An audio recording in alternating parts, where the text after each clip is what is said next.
8 বছর আগে school feeding হিসেবে যে খিচুড়িকে মানতে পারেননি তা শিখতেই এখন কেরালা যেতে চান প্রাথমিক ও গণশিক্ষা মন্ত্রণালয়ের কর্মকর্তারা। আর এ নিয়ে রীতিমতো ঝড় উঠেছে সামাজিক যোগাযোগ মাধ্যমে, যদিও এসব কিছুর জন্য সাংবাদিকদের দুষছেন প্রাথমিকের প্রতিমন্ত্রী।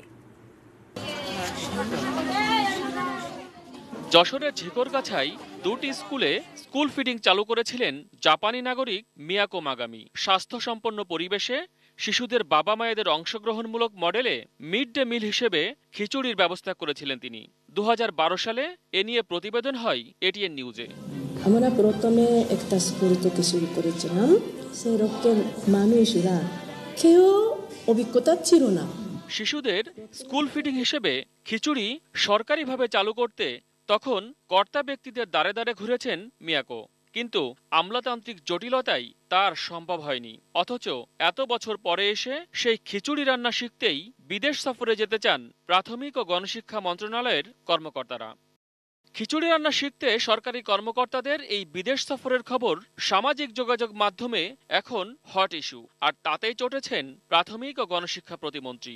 নানান জনের নানান কটু কথাই সরকারের নাকি মান যাচ্ছে বলে দাবি তার।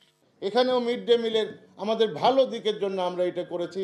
আমাদের ডিপিপিতে যদি থাকে, আমাদের বিভিন্ন ধরনের বাইরে যায় প্রশিক্ষণ নেওয়া দরকার আছে কি নাই, এই নিয়ে হইচই খিচুড়ি বানানোর জন্য।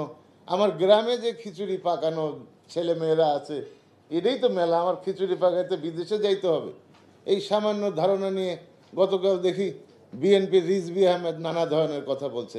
সমালোচনা যাই হোক, স্কুল ফিডিং নিয়ে বিদেশ সফরের পক্ষেই প্রাথমিক ও গণশিক্ষা প্রতিমন্ত্রী, তাই উল্টো দোষ চাপালেন গণমাধ্যমের উপর। আপনাদের এই সাংবাদিকতায় কিছু বিএনপি জামাতের লোকজন নানা ধরনের সাংবাদিকতার পেশা নিয়ে এখানে আসছে, তাদের কোনো জ্ঞান গরিমা নাই।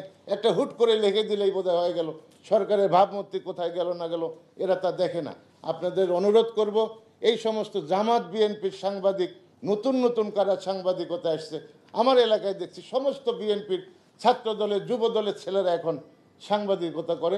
দায়িত্ব পাওয়ার পর প্রতিমন্ত্রী নিজেও স্কুল ফিডিং দেখতে বিদেশ সফর গিয়েছিলেন, যদিও তা ছিল বিশ্ব খাদ্য কর্মসূচির টাকাই। তবে খিচুড়ি রান্না শিখতে শেষ পর্যন্ত কর্মকর্তাদের বিদেশ সফর হয় কিনা তা নির্ভর করছে একনেকের উপর। যেমন আমি কেরালায় দেখছি, সেটা কি গভর্নমেন্টের সামান্য কন্ট্রিবিউট আছে সেখানে, বাকিটা ওইখানকার সোসাইটি করে। মহসিন কবির, এটিএন নিউজ, ঢাকা।